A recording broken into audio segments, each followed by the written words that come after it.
This car is another Darren body while he was in Paris. This one was an earlier partnership. The one on the black coattail that we looked at up in the showroom was a Fernandez and Darren body. This is a Hibbert and Darren body. Hibbert was an American that traveled to Paris with Darren in, I guess it was 1925. What's a little bit unique about this car is this was built for the South American market.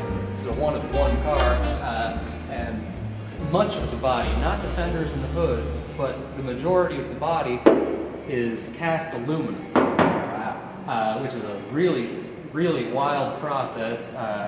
Darren called it his silent-like process, and that's mostly all original. Yeah, this car has been repainted once, but is otherwise unrestored. Wow. If you want to take a look at the inside of the door here, just look at the quality of the woodwork and the workmanship, and take a look at the way that the window operates. There's actually a gear rack that runs up and down either side of the window, with a gearbox inside the door operating, so it's a nice smooth action, even after 80 years or 90 years. It's a great old car. We've had a lot of fun with it. So you get to drive these around often, or? Yeah, we keep just about everything in the collection running and driving. And we keep fresh gas in the tanks and a charged battery, and just about everything that you see on exhibit, you can just stick the key in and go. Okay. So, you can kind of tell right here, there's a couple other Packards. I guess we don't have to talk about every single one. But, yeah, that's a 1937 Packard 12 rumble seat coupe that's owned by Charles Blackman. That's a really neat car. They only built 2 of those with the rear-mounted spare tire. This is what most folks would call the light 8s. To put things in context, the 12 coupe that we looked at right beside this car, that would be a car that would be owned and driven by the guy that owns the factory. This is more like a middle manager's car, much higher production, somewhat lower cost car, still a very high quality, wonderful car, but a lot more affordable. is this all wood? Yes. This isn't all molded Well, like we have today? Well, we have some wood, and quite a bit of what you're seeing here is actually metal that's been hand painted. Oh, really? To look like wood. Wow. Yeah. Something else that's interesting about this particular car is in 1933 they went to a V-shaped radiator grille, and several of the folks that had the 32 and back flat-nosed grills wanted that look for their cars. So Packard produced this front end, this radiator shell and insert and headlight spreader bar that would fit on the earlier cars to dress it up. So this is a 1933 that has a front end that looks like I'm sorry, the car is a 32, but the front end looks like it's a 33. Okay. With that V grille.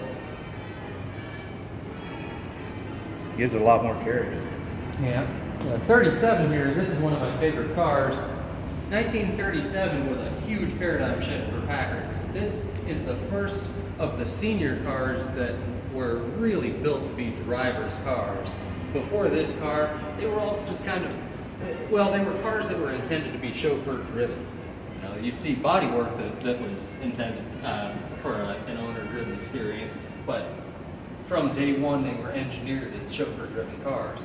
The 37s, like this car, have independent front suspension, they have hydraulic brakes, they have roller bearings in the steering box, they have a million changes that just make the cars so much more pleasurable to drive. This is a car that you can hop in and forget you're driving an old car. It looks, and operates, and feels just like a modern car. You can hop out on the interstate, do 75 miles an hour all day long, get to where you're going, you're not worn out, the car hasn't done anything to upset you.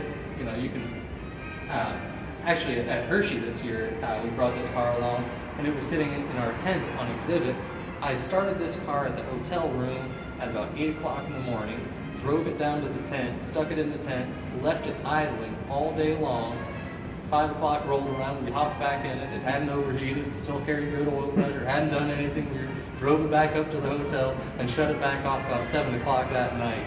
It is a modern car. It is dependable, it is reliable, it is comfortable, it's easy to drive. I can hand my wife the keys, I can hand my mother the keys, they're going to be fine in a 37 Packard. This car was owned by the Proctor family, and this one beside it was owned by the Gamble family. Really? Yeah. Man. And they're both unrestored cars. This Gamble family car has had the interior done, but is otherwise unrestored. And I doubt that the camera can pick it up, and I doubt you can pick it up either, but this is not a black car. If you get it out in the sunlight, it's actually a really deep green. And Okay. it wasn't until about a month after this car got here that we even noticed that. Wow. One other little point about this car beside us, the Proctor family car, Colonel Proctor didn't want to appear ostentatious, didn't want to seem like he was throwing money around during the Depression, and so when he ordered this car from Packard, he asked that every part of the car that is normally chrome plated be painted black instead. So it's beautiful battleship gray with black and black and black, and it's just a really wild look. Looks like a military vehicle. It really does. Doesn't look all that elegant like the other Packards. Look at these windshields, man. That's pretty awesome. Jesse Vincent, who we spoke earlier about with the Packard engine development and aircraft engine development, at this time was running the engineering shop at Packard, and he asked the prototype shop to build this car for him. And what it is a 626 chassis, just like the Roadster beside it. That's also a 28626. So it's the 626 chassis, the lightest six-cylinder chassis that they were building, the smallest, lightest chassis. They built this one-off aluminum body for it, no fenders, no headlights, no turn signals, no anything, and put their largest straight-eight engine. They used this car as their test bed for building their superchargers. They used it to do a lot of their high-performance testing. Also, this was sort of their test bed and prototype for the Speedster series, like the 734 that we saw up on the turntable. A lot of the development for that 734 was done using this as the test bed. So what do you? This car, we call it a 28 because the 626 series was sort of the 1928 year. We have some diary entries from Jesse Vincent where he was driving this car towards the end of 27, so you can call it a 27, I suppose, if you wanted to, but it's right in that period. Okay. This is a 1932 Packard Twin 6. This is a 1937 Packard 12. So you can see all of the changes that happened during that production run of the second generation 12. So this is 37. Yes. So this is newer. It's much smaller looking physically. Yeah. Well, you'll see a whole lot of changes, both big and small. Things like take a look at the spark plug angle in 1937 versus in 1932, it was straight up and down. So,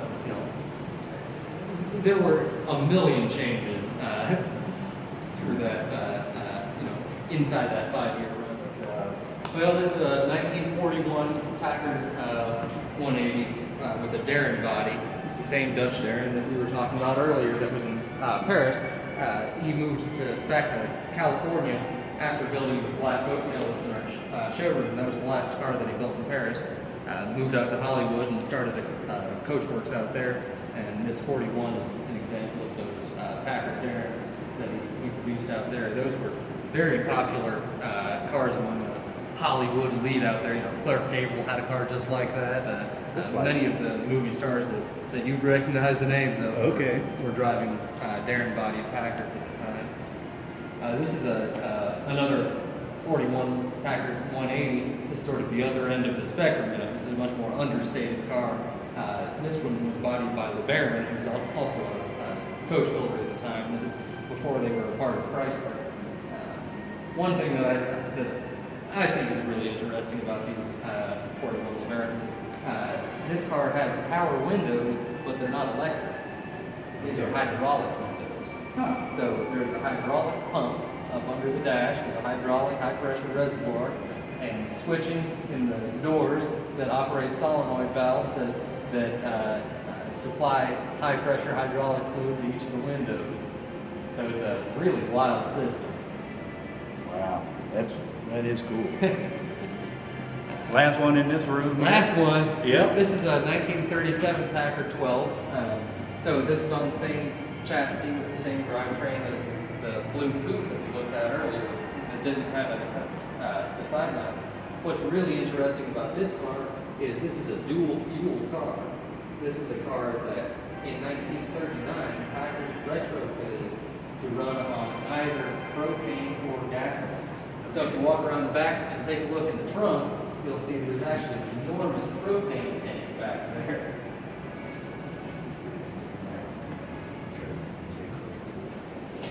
Yeah, oh, man, shit. So this is a propane tank here? Yep. Yep, there's a gasoline tank and a propane tank. With just about a minute of, shut the engine off and throw a couple of valves, you can fire it back up on propane. Well, that's pretty interesting. It's a neat car. Yeah. You guys having fun? I hope so.